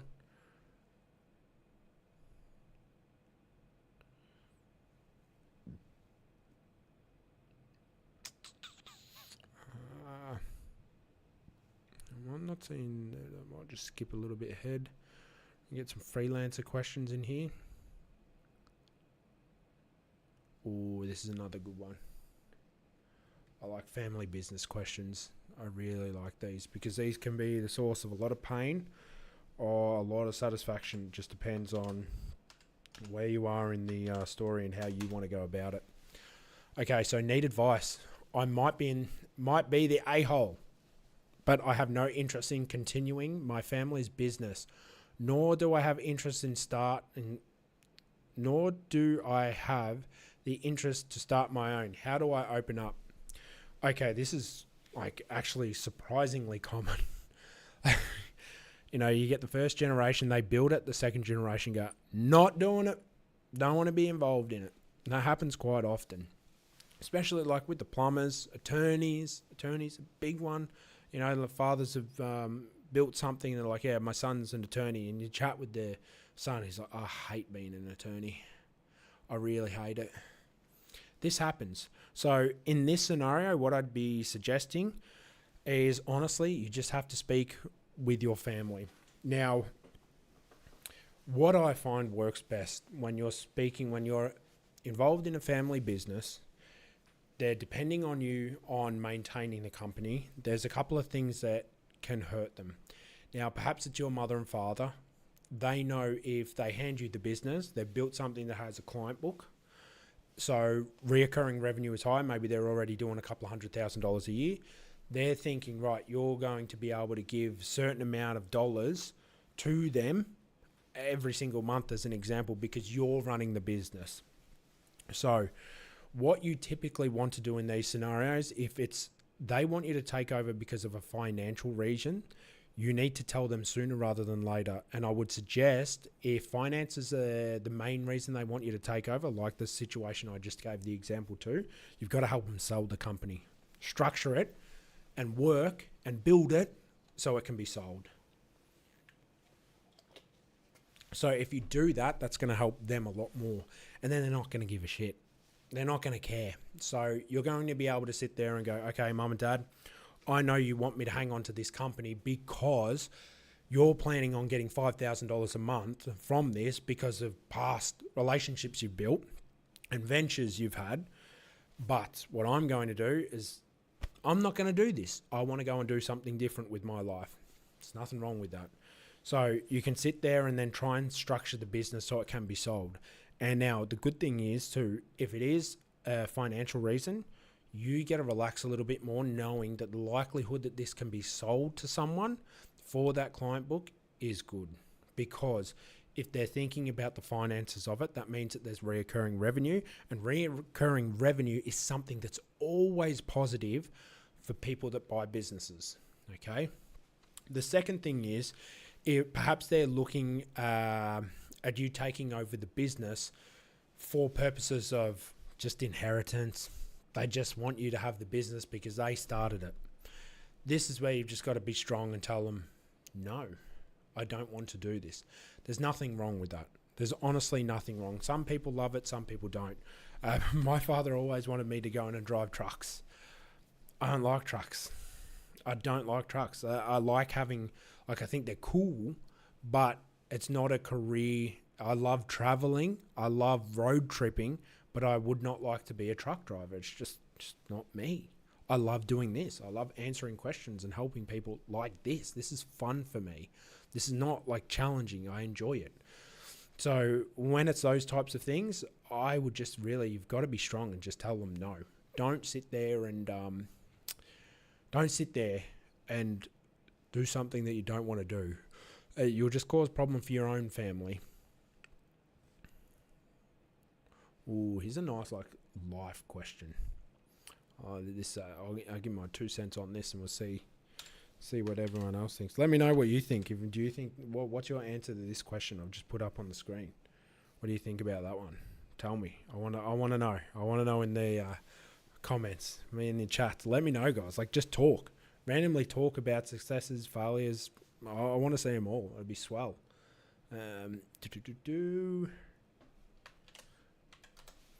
People that are successful in life. How much capital did you need to start? And what are the things that you wished you knew while working? Love it. Love it, love it, love it, love it, love it. All right.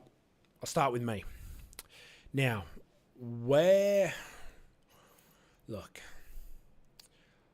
grew up from our family was not rich, not poor, mum worked a couple of days a week. Father worked, realistically, 12-hour days as long as I can remember, never less than 12 hours a day. And my 2 cents on this would be, I found success because I do believe my father said, as a man, you've got two options in life. You can either work or you can work.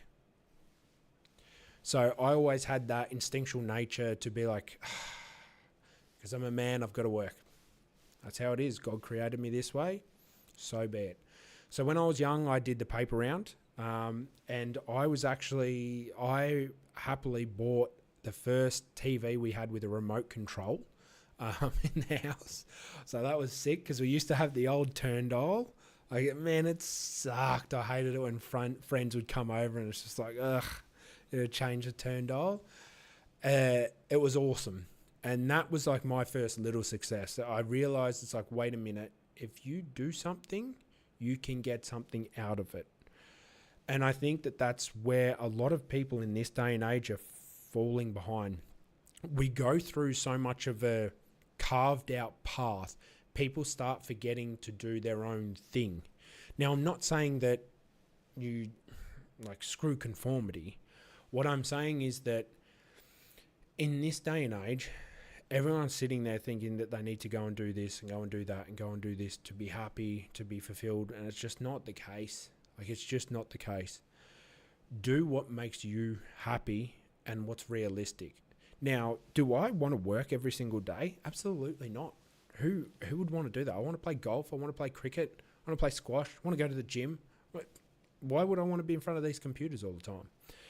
But realistically, I need to look after my family, and so do you. So there has to be a balance there. When it comes to how much you need, all you need is these two hands. And if you don't have these two hands, a good mate of mine, Joel Sardi, quadriplegic from the army. That man is very successful. Google his name right now, Joel Sardi. You'll see that he gives talks at big banks. He gives talks at, I believe it was the Tennis Open for Australia, the Australian Open. he's a wonderful man, and yet he can't use his legs. He manages to still build a business and build a career. He's done wonderful things.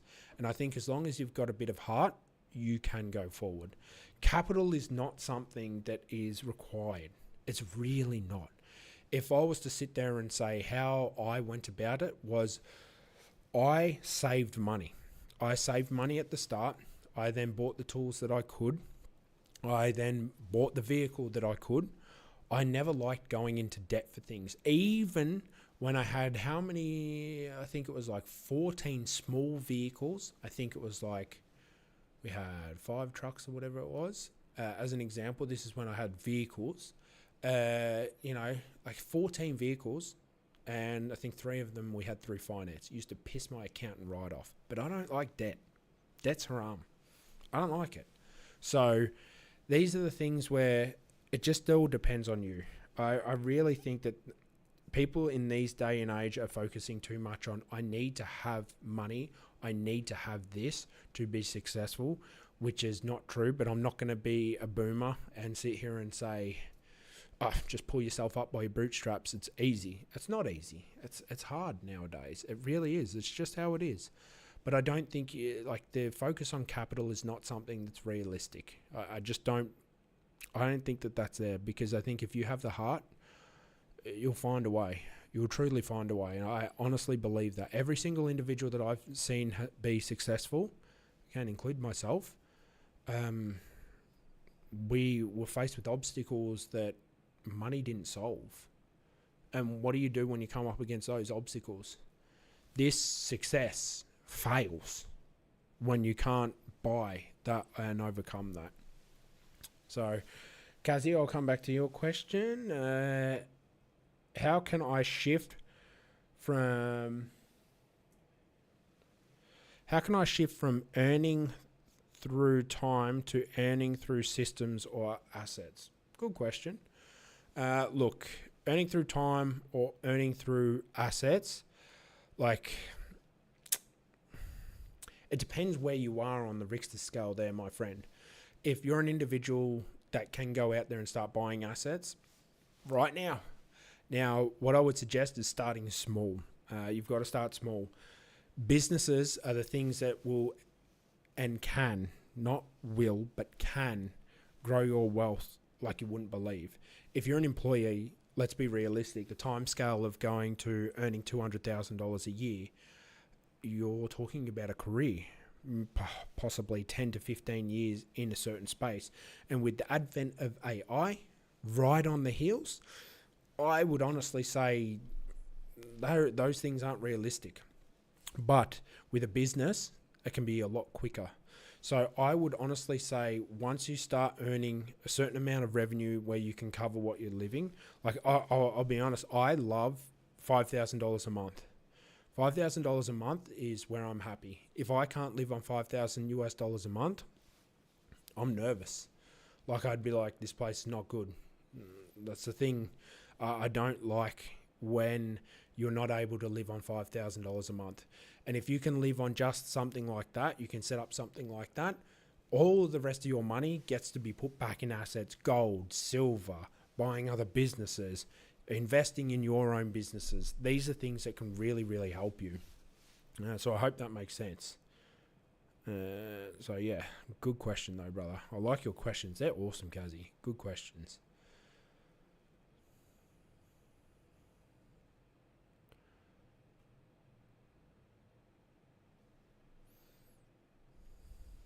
I haven't heard from a client in almost a year. Should I reach out? Brother. Yeah, reach out. That's a good one. Ooh, I actually like this one. This is a nice one for us that are working at home. This is actually a really good one.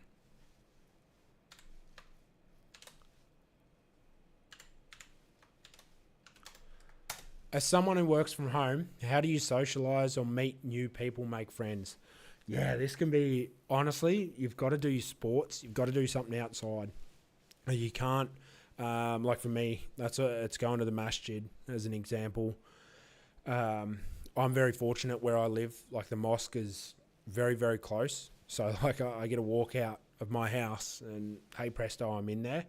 And if you're going there 5 times a day, you run into nice God-fearing people.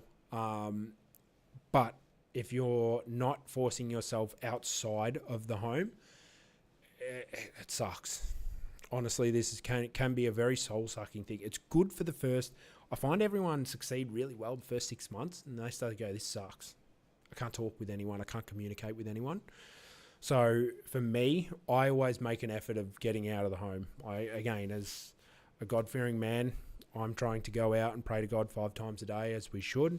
I obviously don't do that all the time. I just don't. But that helps me interact with other individuals. Then sports for me is like, mate, when I was younger, I used to play all the sports under the sun. If I can, get away for golf or anything like that, try and do that. I would strongly suggest that if you're going to be someone that needs personal relationships and you're working from home, just know that you need to do something outside of the home. Sign yourself up for something. Maybe you're not, again, someone that's into sports. You're not someone that's into certain particular things. Find something random that you're like, I could maybe get behind this. Like some topic, I don't know, maybe it's knitting. Maybe knitting is something you're like, man, I wouldn't mind knitting. Go and find a knitting circle. Go and find a book club. Just something different that's forcing you to be outside of the home. Don't sit there and go, I'm going to go connect with my existing friends, because what always happens, they're busy with their kids, you're busy with your kids, something comes up all the time. And all of a sudden you're going, oh, I'm not catching up with my mates. When you have something that forces you outside of the home, that's when you're going to be able to sit there and strengthen those social skills.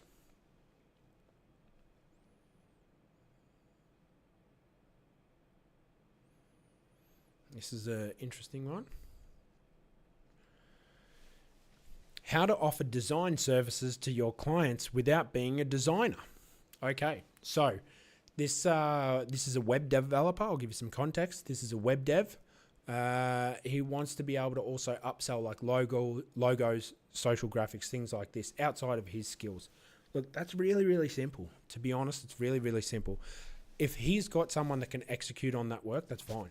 Like, I'm not a web dev. I can build you a website. She's not going to be pretty, but I can build you a website. So the thing is, in these situations, you just need to be confident about your team. This is specifically on the freelancer question from the freelance subreddit. So this is just a sole individual, but all this individual needs to do is be partnered up with someone that they believe that they are a reliable person that they can work with, and that's it. Show some work. There's nothing wrong with that. Don't be nervous about upselling your services as long as you can execute and get the client the results. If this person is partnered with someone and he knows that they're going to do a great design job, sell the service. It's really easy. This is an interesting one. What advice would you give to the youth? This is in the entrepreneur. Like if I was to say, let's say when I say youth, business advice for anyone from the age of, let's say, maybe 17 to 25 right now, I would be saying you need to get off your ass and you need to learn as much about AI as you human possibly can. Because I really, really do think in the next, after 2 years, it's going to be, if you have not gotten a foothold on whatever you're in the space of doing, you're in trouble. I really do think that. So if I was a younger individual and even if I was already had a career, I'd be thinking, how can I replace, this is a key question. I tell my brother-in-law this all the time. You need to be able to build a system that can replace you. Once you do that, beautiful, beautiful. And then to Kaz's example, when he asked in the questions before, for that situation, that's how he replaces himself. He'll get an injection of cash because someone will come along and buy the thing that he's created that replaces himself. and then he can go on to start to acquire assets. That's how you do it. Replace yourself. That is my advice to the youth.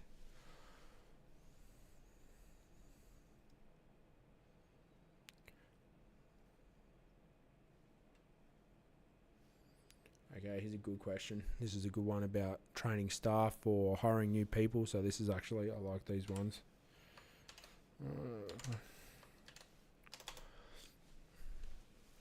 At what point do you decide you need to hire someone else rather than train existing staff? Let's give some context. My company has several employees whom I've spent hundreds of hours training. We've documented most of the training. People are all doing well, but I'm curious where other business owners draw the line and just say, that's it, I'm going to hire someone else. Look, you hire someone else when things start to become too murky. The biggest mistake that I see from a lot of people is, especially in the game that I play, where essentially what everyone is doing is in the space, they're using online workers, okay? What they tend to do is go, beautiful, I'll get an online worker. She'll handle my emails. She'll handle my lead generation. She'll handle the execution of data entry. She'll handle uploading my YouTube videos. She'll handle... That's too much. It's honestly too much.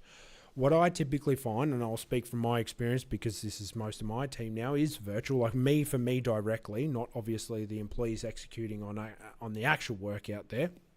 As an example, the landscapers. When it comes to hiring virtual staff, you need to keep them in their lane. If you're hiring someone for social media management, that's what they stick to. You do not then go and expand that individual to then go and manage your emails. Why do I say this? The reason I say this is because this is not how you would build a building, would you? You would not build half of it out of timber and then the other half out of steel and then the other half out of gyprock. No, you don't do that. You build things with the appropriate item. And the item of whatever you're building may be social media.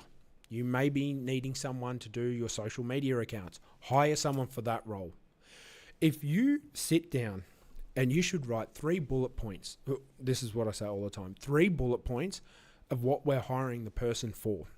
If you sit there and go email, social media management, and upload YouTube videos, this is like 3 different jobs. You need to look at all of those bullet points and go, this is the same job, same job, same job. Scheduling appointments, managing emails, re-engaging lost leads. I would say that that's management of emails and management of clients. That can all go into a customer support role. Boom. That's one employee. You should not be mixing things up. You just shouldn't. Oh, this is a good question. Okay, this is a little bit more employee based, but I love answering these ones. If there's any employees there in here, guys, don't be afraid to ask questions. Like if you're sitting here watching, ask questions, ask away. Okay, my boss tripled my workload, but I'm still getting the same pay. How do I ask for a raise? Good question. Good question. This is how I approach it.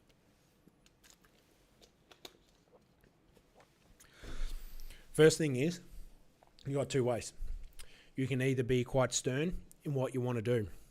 You can go into him and say, listen, Jonathan, this is not realistic. I used to do X, now you're expecting me to do Y.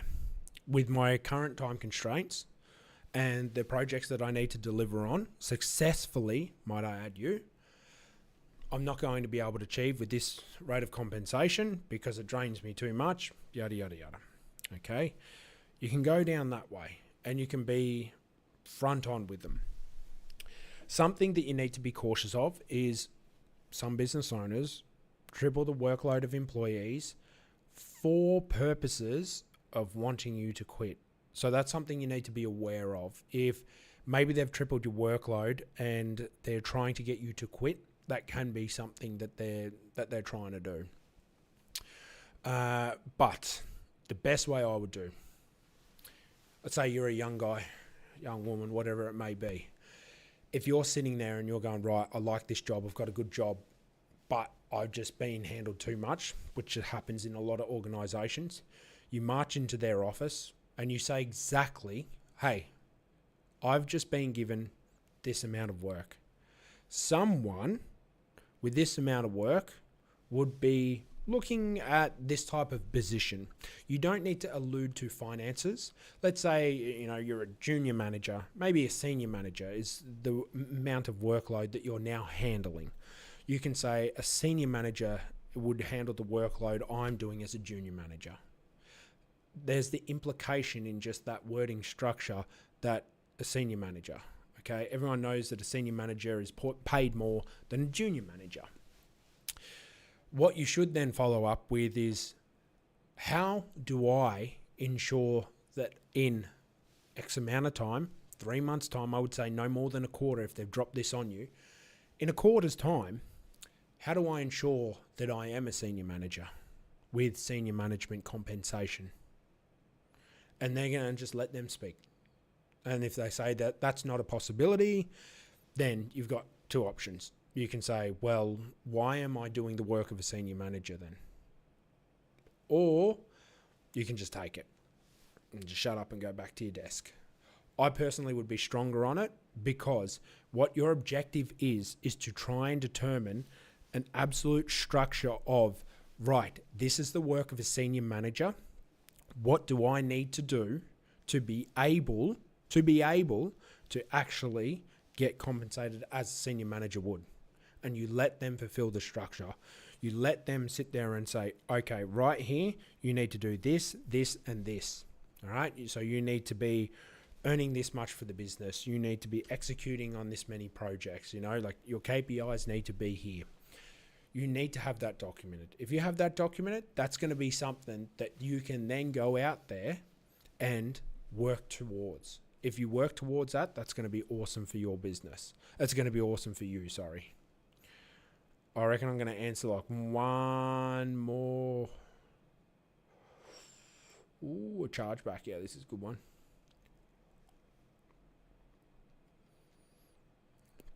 Just got hit with my first chargeback from a US client. What's your strategy for this? Look, if the chargeback's legitimate, there's nothing wrong with that. Like, give them their money back. If there's something where there's a dispute, I don't know what platform they're doing. They're in the freelance game. They're Indian based, but they work with US clients. He's saying that he's delivered everything and the payment got yanked back. This has happened to me numerous times. Unfortunately, there's over the years, over the last 10 years, I would say this has probably happened to me like maybe 5 times. It's not nice. You deliver the work and they sit there and go, oh yeah, well, we've got it now. You can dispute them with your bank. Now, as long as you're an individual that has a legitimate, like you've got something legitimate, you'll find that people will do chargebacks when the services you're providing are not above board. But what I would suggest that you do is, all you need to do, reach out to your bank and say this is not legitimate, and or their bank as well. So I would do both. Reach out to your bank and their bank and say, hey, I supplied X, Y, and Z. Here's the proof of that. Here's the email. Send screenshots. Send all of this. And then the banks, it'll have to be left with the banks. But don't leave it to drag out. Make sure that you get onto this very, very quickly. Okay, and I'll finish with this one. Imposter syndrome. Let's finish with this. Let's finish with answering imposter syndrome, because I have actually been asked about this 2 weeks ago, I think. Someone asked me about this. I'll go into context and we'll answer this. So, imposter syndrome. I've been working in marketing for 7 years, and I've recently gone into freelancing on the side in paid ads. Oh, there you go. A bit of Google ads, Facebook. In my in-house role, I felt extremely confident in my own work, and I had majority of success. Now I've been working for additional clients on the side, and he feels like he's just spinning out of control. He's not executing on the work. He's not doing what he needs to do, and he feels like a fraud because he's not able to achieve. He's struggling to sleep. He's thinking about work all the time and bad scenarios in his head. Now, look, imposter syndrome is one of those things where I personally think we all have it. Man, I had it when I was younger too. Especially like I said, like my family, you say $1 million going into banks, like literally hundreds of thousands of dollars going in and out of bank accounts every month. I was like, what is this? It felt so wrong. It actually felt wrong. It didn't feel real. Sometimes what I've noted over the years that there's a lot of individuals that cannot just simply handle the fact that you just have to tough it out. And sometimes it's better for this individual. As an example, they've tried to go off by themselves and it feels wrong. Maybe stick to what you're doing. Maybe try and get a more permanent or more senior position in the organization that you're working at, because you're flourishing there. If you're flourishing in one area and you're going into another area and it's not executing well for you, doesn't mean that you need to keep trying to force yourself. No, it doesn't. It absolutely does not. So something that you can do is you can just sit down with yourself. You can sit down and write up a thing of pros and cons of doing both. Okay? For this example, a pros and cons list would be fantastic. What would I feel like if I were to work with clients or to work as an employee for the rest of my life? What are the pros and cons of each? And if it comes out more pros that it's better for you to be an employee, stick to that. Be happy with that. Be content with that. It's just you. It's just how it is. I wish I was as handsome as my younger brother. It's just not to be. God made me as I am. Unfortunately, I'm bald. It's just how it is. Sometimes we need to just accept these things. If you really feel uncomfortable, you don't feel good about doing something outside like this individual, he feels like he's being fake and not legitimate, don't do it. If it feels that bad, don't do it. Like, if you poke yourself and it hurts, stop poking yourself. It hurts. Sometimes in these situations, getting over it is never achievable. But then again, sometimes it is. But you need to be honest with yourself. You need to do a lot of self-reflection and sit down and go, is this what I want to do? Because I'm seeing a man that is doing really well in one area and then doing like literally not even executing on the work that needs to be completed. That tells me that he's someone that needs structure from a business. He needs guidance. He needs a team around him to push him, to motivate him. Why are you then going to go out by yourself and do something else? It doesn't make sense. Look, guys, I'm Ronald Osborne. I'm an award-winning international business coach. I've literally helped thousands of small business owners at this stage achieve success, their version of success, whether that be making $1 million a year or whether that just being happy and content with their job. You can go over to ronaldosborne.org. You can see some testimonials here. You can get all of the free checklists that I have as well. Like I have things like a Reddit scraper, a free cash flow sheet. There's a CRM management on there. There's all of these things, a marketing ROI calculator, so you're not wasting money on marketing. Don't waste money. Go and get that over here. And if you want to have a chat with me, I have for a free discovery calls. Book a free 15-minute session.